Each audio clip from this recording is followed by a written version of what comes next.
алейкум, хайрлах шамлар, витаю! Я принимаю эстафету от своих коллег, и мы продолжаем информационный день на телеканале АТР. Следующие 3 часа мы будем говорить о том, о чем молчать нельзя, а именно говорим о событиях на материковой Украине и на оккупированных территориях. С вами Гульсум Халилова. Поехали! Данилюк звільняється з посади секретаря РНБО. ЗМІ довідались подробиці. МВФ міркує, чи давати Україні новий кредит. Місія фонду завершила роботу в Києві. Речниця Зеленського відштовхнула журналіста. Медійники обурились. Ну что ж, традиционно мы уже готовы представить наших гостей. Это Владимир Цыбулько, политолог, а также Дмитрий Симанский, политолог, медиаэксперт. Приветствую, витаю. Салям алейкум. Алейкум селям. Очень приятно. Нашу с вами беседу мы начнем с такого информационного сообщения. Секретарь СНБО Александр Данилюк написал заявление об увольнении. Источники «Украинской правды» сообщили изданию, все якобы из-за конфликта с главой Офиса президента Андреем Богданом. Давайте послушаем, что там говорится.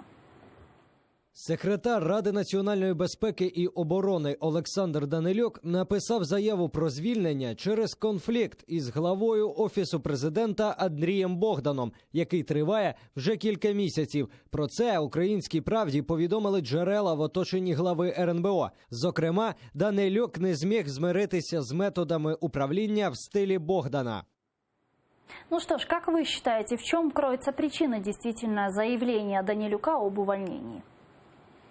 Ну, швидше за все, інституційна криза, тому що вся команда, яка прийшла із Зеленським, вона в масі своїй не готова до державницької діяльності. Ми бачимо величезні провали в міжнародній політиці, в оборонній політиці, ну і як наслідок паніка в лавах команди. Угу. Видите ли вы связь с конфликтом Андреем Богданом, да, о котором заявляют в «Украинской правде»? Может ли быть такое? Я думаю, что вряд ли кто-то знает истинные причины, истинную правду. Хорошо бы дождаться на самом деле заявления или на самом деле отставки. И хорошо бы дождаться объяснения причины самого господина Данилюка или от главы Совета национальной безопасности и обороны. Угу. Я, знаете, в этой связи больше хочу говорить о том, что очевидно, что система управления страной потребует серьезных изменений. И очевидно, нужно что-то думать о том, что сейчас написано в Конституции. И давно уже надо разобраться, кто реально руководит страной и кто имеет полномочия для того, чтобы в такой ответственный момент заниматься такими серьезными вопросами, как реформа страны, как война, как освобождение оккупированных территорий, как геополитические вызовы, которые стоят перед нашей страной. Вот об этом надо думать и сделать это в формате Конституции пост-СССР, это очень сложно. А как вы думаете, достаточно ли было времени для Александра Данилюка, чтобы себя проявить на посту секретаря РНБО? Я вам скажу так, я очень удивился, когда узнал о его назначении секретарем Совета национальной безопасности и обороны. Господин Данилюк – это человек, который много занимался финансами, экономикой, который много занимался реформами в финансах, в экономике. И когда я его увидел на должности секретаря Совета национальной безопасности и обороны, которая предполагает скорее, как мне кажется, военного стратега, военно-политического стратега, дипломата, ну вот, то есть вот с моей точки зрения, я могу ошибаться, конечно, пусть меня поправит мой коллега, например, но я увидел его и был озадачен. Видимо, что-то господин Зеленский, президент Зеленский, назначая господина Данилюка на эту должность, видимо, он что-то имел в виду. Но что из этого получилось? Давайте пусть... Ну вот источники из Офиса президента «Украинской правде» сообщили о том, что якобы Данилюк вел какие-то интриги, неэффективно работал на своем посту, и его даже хотели отправить послом в Соединенные Штаты Америки, но пока что теперь задумываются над этим вопросом. Как вы думаете, действительно ли разглядывался Данилюк на пост посла Украины в США? Ну, посол США – це гіперпризначення. Я б сказав, що це важливіше, ніж секретар Ради нацбезпеки і оборони. Це не пониження в званні чи в статусі, а підвищення. Непрофесійного дипломата, людину без дипломатичного досвіду призначити в США дуже ризиковано. Хоча В нинішній ситуації погодження кандидатури має відбуватися з американською стороною, тому що шлейф... Агріман кому, да. Перше, агріман, по-друге, є певний шлейф минулих помилок, і, по суті, в Сполучених Штатах потрібен наскільки вагомий посол, який би легко потрапляв в коридори влади американські при першій потребі. Бо ми маємо країни, зокрема в Китаї, український посол взагалі не був видний. Його не було видно. Він зник, він після призначення зник, і його ніхто не бачив. Тому в Сполучених Штатах український посол повинен працювати день в день із всіма інститутами влади, тому що надто важливий союзник для України – Сполучені Штати.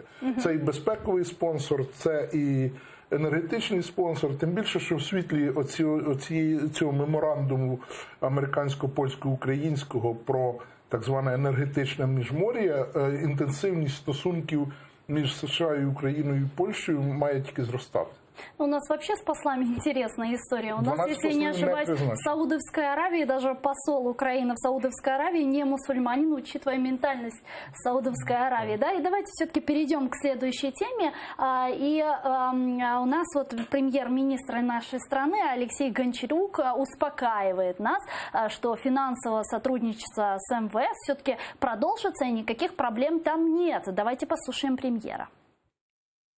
Заспокою одразу паніку, яка вчора розлетілась в українських ЗМІ. Переговори з міжнародними партнерами в активній фазі. Ми розпочали обговорення нової 3-річної програми підтримки в рамках механізму розширеного фінансування. Ну а вот инвестиционный банкир Сергей Фурса в эфире нашего телеканала рассказал, какие красные линии обозначили перед Украиной представители МВФ. Давайте его слушать. Це насправді дві червоні лінії. Перша – це не може допустити жодного компромісу з Коломойським по питанню Приватбанку. Це перша червона лінія. Друга червона лінія – це незалежність Національного банку. Національний банк – незалежний інститут, і будь-які зазіхання на незалежність незалежного інституту недопустимі. Ну, вот такие, собственно, красные линии обозначил Сергей Фурса. Готова ли их выполнять Украина, как вы думаете? У меня есть товарищ, он хороший адвокат. У него есть такая шутка, которая мне очень нравится, и которую я очень часто использую во время всяких размышлений о судьбе Украины и взаимоотношений с Международным валютным фондом. Вот этот мой товарищ, он говорит, это очень уважаемый человек, он очень много должен. Я вам скажу так, что главный критерий... Да, главный критерий взаимоотношений Украины и с Международным валютным фондом – это то, как Украина возвращает долги перед Международным валютным фондом. Если Украина для этого решит, не знаю, там, красить заборы в зеленый цвет или переименовать Национальный банк в наднациональный банк или еще что-нибудь сделать, Международный валютный фонд будет поддерживать то, что делает власть нашей страны, если это приведет к реальному улучшению жизни людей и развитию экономики. А вот остальные истории, которые, опять же, вот мы в предыдущей теме анализировали слухи, вот и сейчас мы анализируем домыслы. Есть меморандум заявления миссии Международного валютного фонда. Есть заявление премьер-министра Украины. Вот это я готов анализировать. Заявление господина Фурсы я анализировать не готов. Скажите, хорошо, так у нас действительно нет повода для паники, как заявил премьер-министр, в сотрудничестве с МВФ. Давайте обсуждать премьера. Перше, цей кредит стендбай Україна так і не вибрала. Вибрала із 3 траншів один. І не один із предыдущих. Так. І не один із предыдущих. Тому ця угода закінчується 1 січня. З 1 січня треба укладати нову 3-річну угоду. Зрозуміло, що в рамках цих угод з МВФ є, наприклад, шлейф від пані Яресько, де є коридор для росту економіки, більше 3%, і в Україні доведеться платити. Тобто такий стримуючий фактор. Далі, що це має бути за угода 3-річна? Ну, зрозуміло, що МВФ нинішній, він в дещо більш підконтрольному США стані. Тому що Крістін Лагард переходить на Європейський банк, і вже призначення представниці Болгарії означає, що вона буде більш залежна саме від головного донора МВФ від Сполучених Штатів, тому тут Україна може дуже вигідно зіграти, але нам потрібні такі умови, які б дозволили зростати економіці, а не, скажімо, створити. Ну, по-перше, хочу нагадати, що розкрадати ці гроші неможливо. Бо ці гроші – це стабілізуючий кредит, який переходить на рахунок Нацбанку, і Нацбанк утримує курс національної валюти. Оце основне завдання такого кредиту. Але стабільність курсу – це гарантія росту економіки. І отут та панічна, а інколи навіть істерична така рухливість Кабміну, вона інколи насторожує. Тому що, наприклад, пані Маркарова дуже стабільний міністр, і вона і лишилася міністром саме для того, щоб стосунки з МВФ ніяким чином не похитнулись, щоб вони були прогнозованими, стабільними. І в цьому одна з великих, насправді, таких виважених ідей і кроків управлінських з боку нової команди. Зберегти, скажімо, спокій на вулиці за рахунок міністра Авакова і спокій в фінансах за рахунок міністра Маркарової. Але все подальше – це умови для інвестиційні, умови для ведення малого середнього бізнесу, це вже... Экономика растет. Экономика растет, доходы населения растут, даже опережая рост экономики. Валютные колебания не происходят постоянные. Але промвиробництво почало спадати. Не спадати, а темпи приросту промвиробництва відносно трохи призупинилися. Але відносно трохи призупинилися. Вот что касается прогнозов. Смотрите, буржуям из МВФ им же очень важно, чтобы у нас было все хорошо. Они очень заинтересованы, чтобы у нас было все хорошо. Поэтому они нас холят, лелеют, помогают советами, помощью. Кстати, вот, может, Владимир не очень точно объяснил. Ведь правда, кредит от МВФ – это же не деньги. Это же не приезжают сюда КАМАЗы с этими деньгами. И эти деньги не потрапляют в бюджет. Эти деньги, по большому счету, это, как сказать... Это вливание в золото. Да, это такие выдуманные, по большому счету. Да, это некий просто такой кредит. Вот сообщение другим реальным кредиторам страны. Это сообщение, ребята, тут все нормально, у них деньги есть. Да. Вот это единственная цель вот этих всех, так сказать, дискуссий. Кстати, мы подсчитали все равно, сколько Украина должна выплатить в 2020 году КАМАЗов денег. Сумма, собственно, долга Украины, которую она должна выплатить в 2020 году, вот состоит в следующем. Давайте посмотрим в графике. Все-таки КАМАЗи. Платежі за державним боргом у 2020 році складуть понад 438 мільярдів гривень. Ця сума в 100-гривневих купюрах важитиме понад 4 тонни. Такої суми грошей вистачить, аби вщент забити 189 контейнерів. Вийде такий собі довжелезний поїзд зі 189 вагонів, який розтягнеться на більш як кілометр. І все це Україна має виплатити лише в 2020 році. Загальна сума держборгу майже в 5 разів більша. 189 вагонов длиной в километр должна Украина выплатить. Мне кажется, что очень важно вашим глядачам понять простую историю. В мире все должны. Вот в мире практически нету стран, которые не должны. Самая могучая страна мира – это страна, которая больше всех должна. Так хорошо, так как возвращать все равно будем? Дивіться, для довідки. Японська економіка, яка дуже успішно закредитована, десь на 260-280% валового продукту. Грецька на 300 з лишком, італійська десь біля 300, українська менше 70% противалового продукту. Тобто у нас ще дуже благополучна ситуація. В Сполучених Штатах більше 100%. Так подожди, так в любом случае в 2020 году эти деньги как-то возвращать или не надо.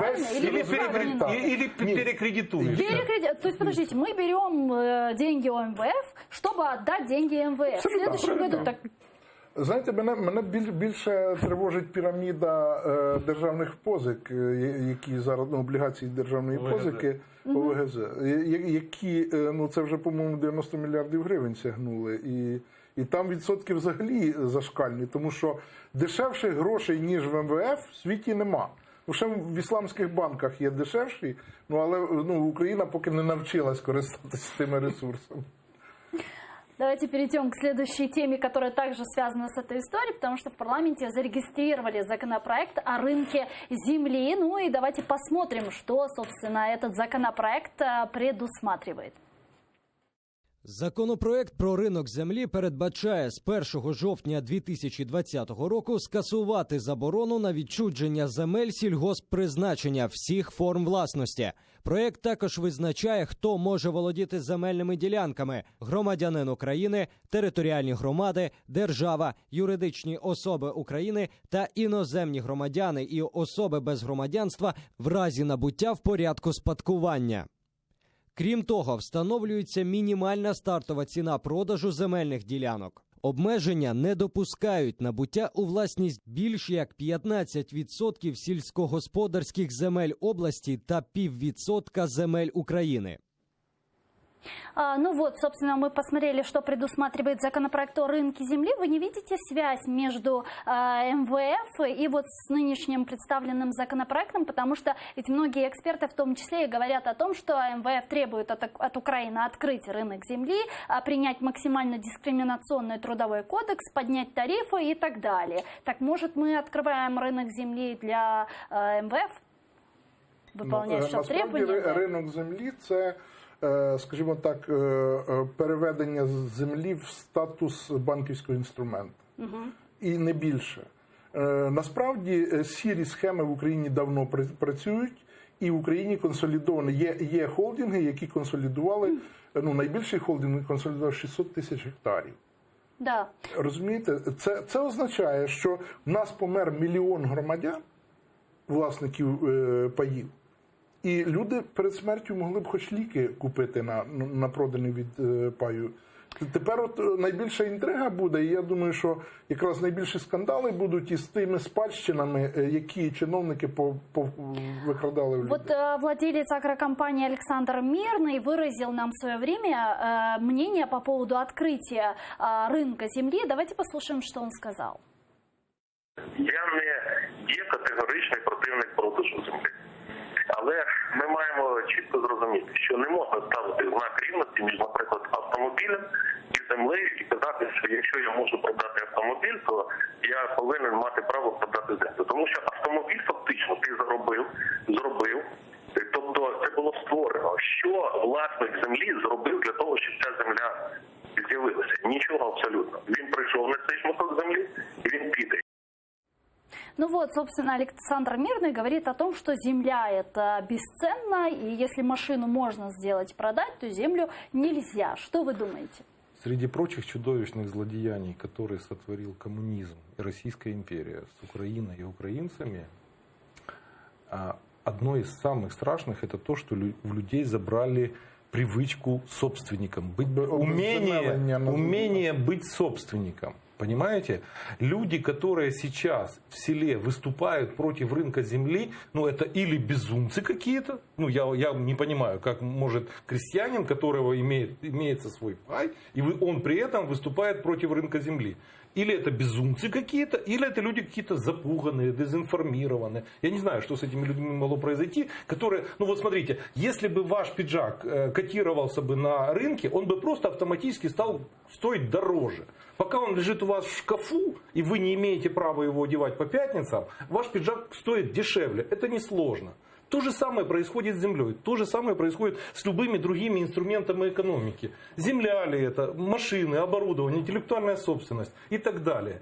Когда мы откроем рынок земли, не знаю кто, МВФ этому поспособствует, или новая власть, или я не знаю, какие-то мальфары из Карпатских гор спустятся, мы получим более богатых українців. Це правда. Дивіться, і все. В чому проблема? В тому, що причому всіх. Навіть плата за пай, згідно оцінки землі, є райони, де з гектара отримують більше 20, до $1000 в рік.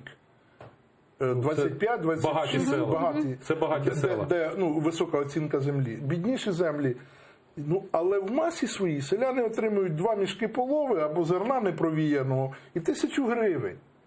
Тобто люди, які можуть отримувати реальні кошти за свої паї, бунтують, що вони хочуть померти в злиднях. В бедности. Так. А запрос у нас есть в обществе на открытие моратория? Я же начал с того, что у нас огромная инерция от коммунизма.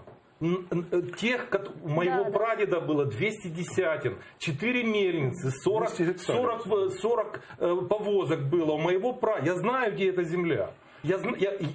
А потом наследник, его угнали в Сибирь без следа, а его наследника выморили голодом. Поэтому ничего удивительного, что люди так думают. В чому гра на психології будується? В тому, що село весь час залишалося бідним. І тільки хтось в селі починає розвиватися і багатіти, це всіх починає бісити. Люди починають, звідки він, чому він більше працює, ніж ми, чому він багатший, ну, на цих ревнощах і грають. Але насправді селян обманюють жорстко, ніхто не захищає їх інтереси.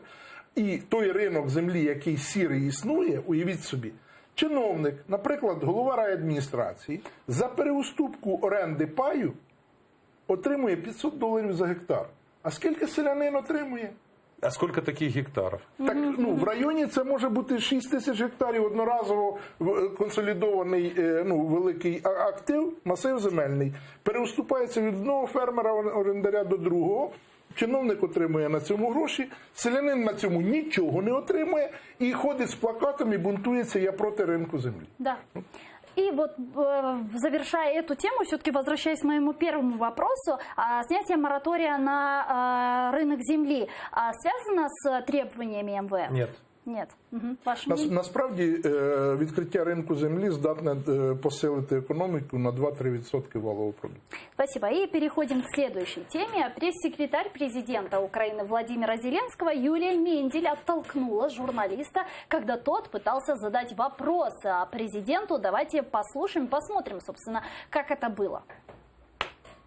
Хто може пояснити, в якій цивілізованій країні світу прес-секретарка президента дозволяє собі подібне в момент, коли журналіст хоче поставити питання першим особам? Це як називається? Свобода слова? Ну вот, сама Юлия Мендель уже отреагировала на своей странице Facebook. И давайте послушаем, что она там написала.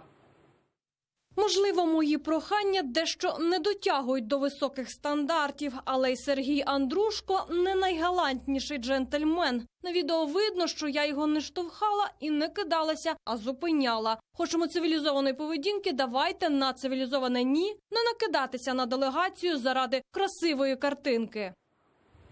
Дмитрий, ну вы вот как медиаэксперт, как оценили эту ситуацию? Вы считаете, это правильно было со стороны пресс-секретаря Зеленского? Я думаю, что это была ошибка со стороны пресс-секретаря Зеленского. Но, с другой стороны, мы тоже должны все хорошо понимать, что это всегда противостояние, это всегда конфликт. Это всегда любой пресс-секретарь будет ограждать своего клиента или своего начальника от избыточного, с их точки зрения, внимания прессы, а журналисты, в свою очередь, будут всегда больше, чем хотелось бы того людям, задавать их вопросы и именно в тот момент, который им удобно и который они считают... Когда клиент расслаблен. Да. То есть тут я не вижу какого-то драматического, трагического события. Я думаю, что это просто перебор. По-хорошему, им бы надо выпить по пиву и извиниться. Президенту, журналістам?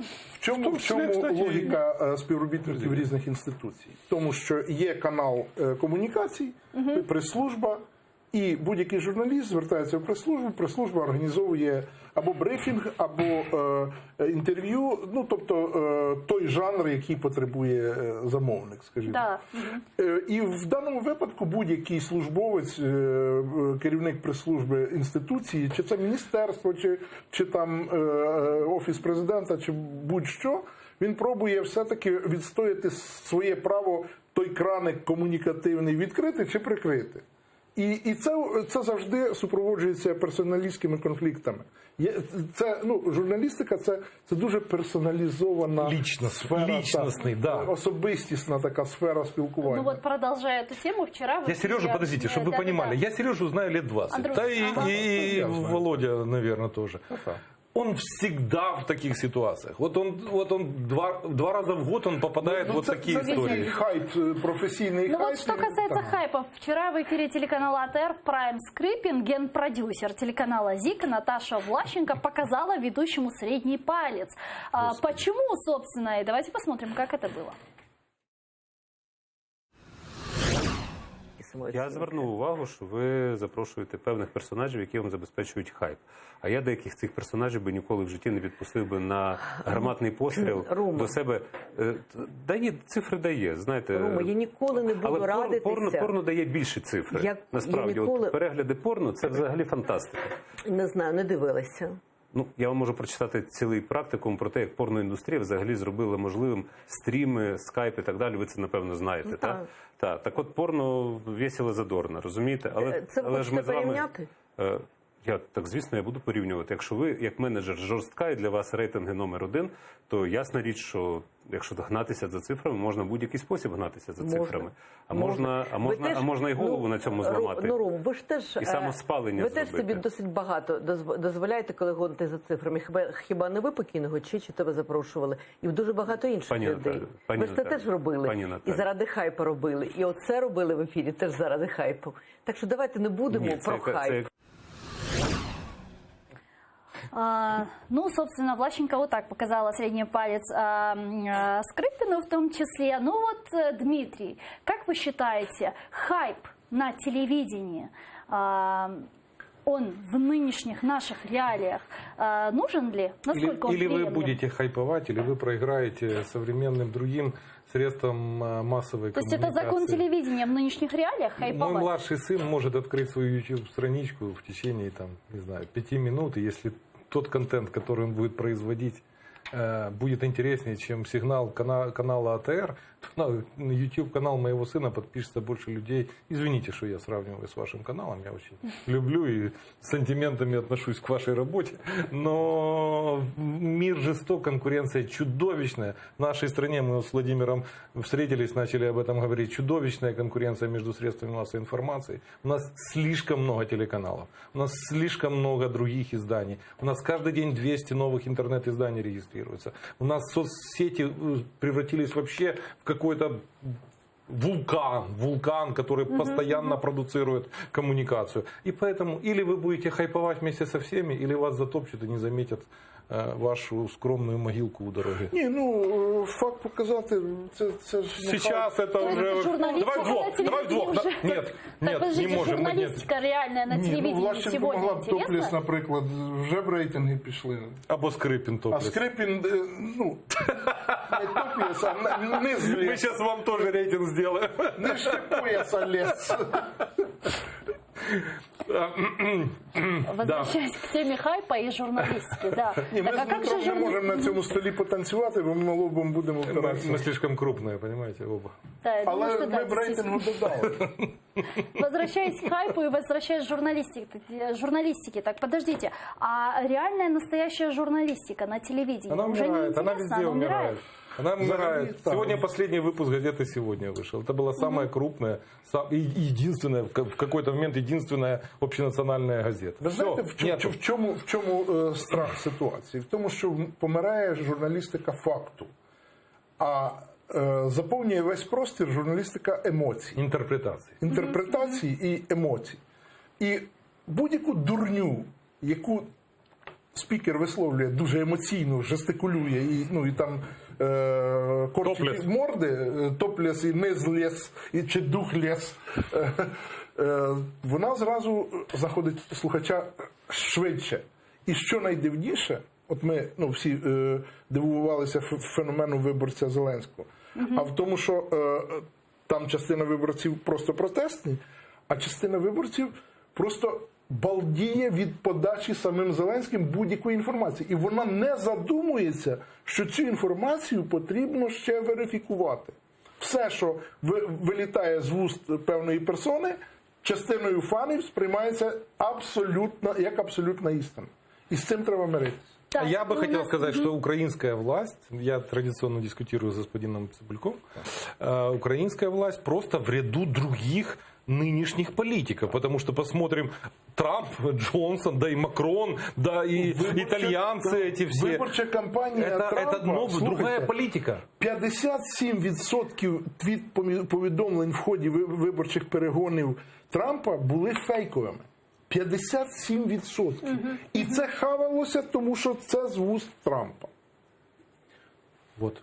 И буквально 5 минут до завершения нашего эфира я бы хотела еще с вами обсудить несколько нововведений нашей новой власти, а именно страна в смартфоне. И как это будет работать? Вот давайте послушаем, что по этому поводу сказал министр цифровой трансформации Михаил Федоров. Слушаем. Мы адвокаты потребители. Я начал забывать кошелек. Меня бесит, что у меня нет с собой прав, я их забываю. Поэтому зачем мне права, если я могу в электронном виде? Боже, это 21 век. Мы должны перепрыгнуть кучу лишних эволюционных этапов. Я как потребитель не хочу носить с собой пластик вообще. Ну, у вас, я вижу, смартфон, проблем не будет, у вас тоже смартфон, да, наверное, да. То есть для вас проблем с этим не будет. А как же наши пенсионеры? Как они будут справляться, как вы считаете? Они справляются лучше, чем многие молодые, когда у них для этого есть мотив. У меня мама в Симферополе сейчас, и реально не так у нас много возможностей общаться, разговаривать и так далее. Мама владела нормально всеми современными гаджетами, программами, мессенджерами, видеоконференциями и тому подобное. Вот я вам отвечаю. Это все на самом деле, когда ты понимаешь нужность этой истории, ты овладеешь хоть смартфоном, хоть космическим кораблем. Вся комедія полягає в тому, що будувати державу в смартфоні треба починати з того, щоб школа опинилася в гаджеті, тобто в планшеті. А в школе туалет. А в школе туалет. А в школе теплый на что будут покупать наши пенсионеры эти смартфони, в тому числі, учитывая уровень количества По-перше, якщо діти будуть володіти планшетами і не носитимуть 15 кілограм макулатури чи 20 в школу, а всі підручники будуть в планшеті. З цього треба починати. А все решта прийде само собою, тому що дитячий планшет вранці буде навчальним засобом, а ввечері буде бабці инструментом для коммуникации. Такой планшет, как у вас, когда-то стоил 2 зарплаты, а сейчас он стоит меньше $100. Да? Извините, я не обидеть вас, но просто констатирую. Більше, що в нас є справді велика перевага, це дуже високий рівень доступності інтернет, один з найкращих в Європі і в світі. Оце якраз те, що вже зробила Україна до Зеленського, щоб мати країну в смартфоні. Спасибо вам большое. Дмитрий Симанский, политолог, медиаэксперт, а также Владимир Цепелько, политолог, были гостями нашей студии. Дуже дякую. А я напоминаю, что завтра в 20:00 на телеканале АТР смотрите телешоу «Мост». Самые важные темы о том, как Украина возвращается в Крым. Мы там будем обсуждать. Подписывайтесь на наш YouTube-канал. Там мы выкладываем самые интересные фрагменты из наших эфиров. Коршкенджи достан.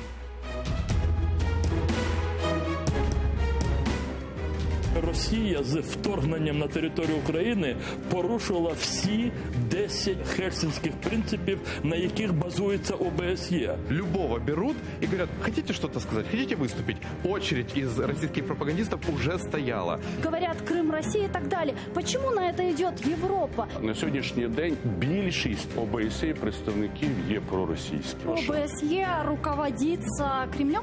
Звичайно, це очевидні речі. Це питання кризису глобальної політики. Нам еще и продают формулу Штайнмайера. Никто не знает официальной позиции, что такое формула Штайнмайера. Її не існує, забудьте. Існує формула Путіна. З боку зелених про Крим жодного слова. Або ви зараз це припините, для мене морально, Валерій, ця людина не президент. Давайте будемо говорити дійсно по темі. Смотрите ток-шоу «Мост» в субботу в 20:00 на телеканале АТР.